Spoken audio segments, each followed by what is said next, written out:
In today's fast-paced, experience-driven world, one principle stands at the core of every great organization: service culture. But what is service culture?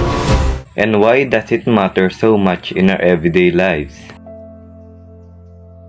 Service culture is the shared belief that delivering excellent service, both to customers and within teams, is not just a responsibility, it's a way of life.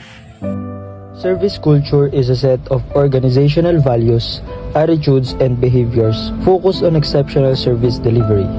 It is more than just saying please and thank you. It's an environment where employees are empowered, motivated, and aligned around the goal of creating a positive experience every time.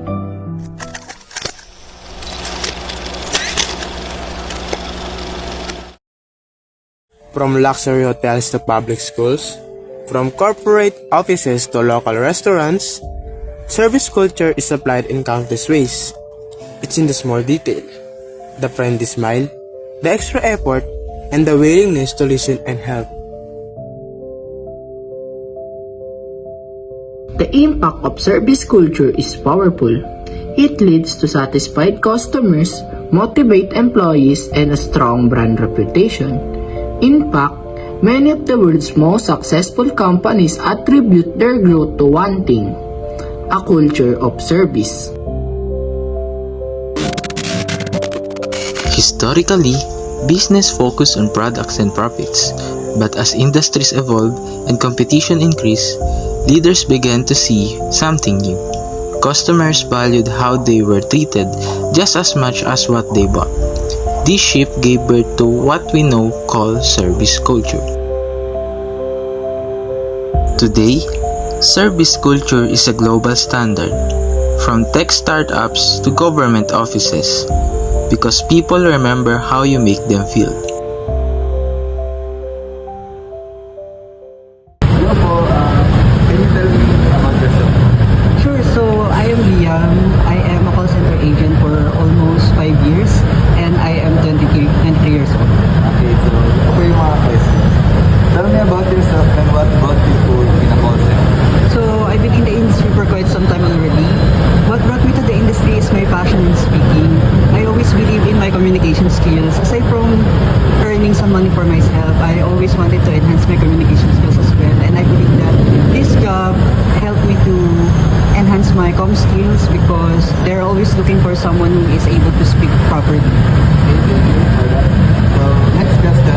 How do you prepare yourself mentally and emotionally before handling customer calls?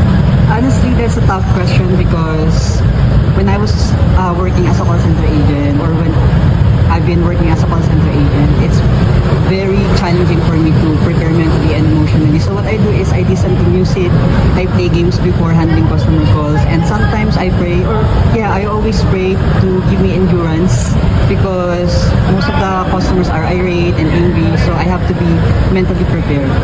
Okay. So, next, share a memorable experience with a customer, either very positive or particularly difficult. I would say something about commendation call. The commendation call is when a customer requested for the call to be transferred to the supervisor because he was satisfied to the work you've done for him. So when I received my very first commendation call, it was very memorable because it was challenging but it was rewarding as well. Okay, thank you. Next question. How do you stay motivated and avoid burnout in such a high-pressure environment? I always remind myself about my goals. I always live my life. I want to live my life comfortably. So I always make sure to remind myself about that. And that helps me motivated. Especially being a call center is very challenging. Okay. Have you experienced any turning points or moments of growth during your time in this role? Yes, definitely. For me, growth is not just about being promoted in a higher position. In my case, when I realized that I am not trying anymore, when I realized that I am able to provide the best quality service to my customer, I believe that's my turning point, and I believe that that's something I consider as moment of growth.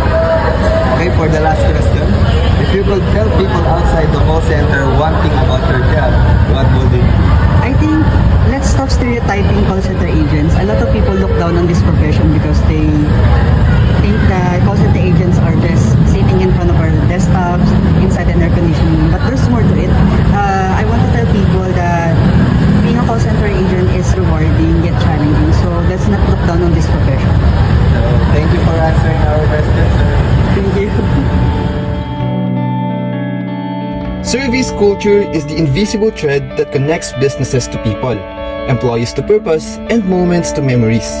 When organizations build a culture of service, they don't just meet expectations, they exceed them. And in doing so, they build trust, loyalty, and lasting success.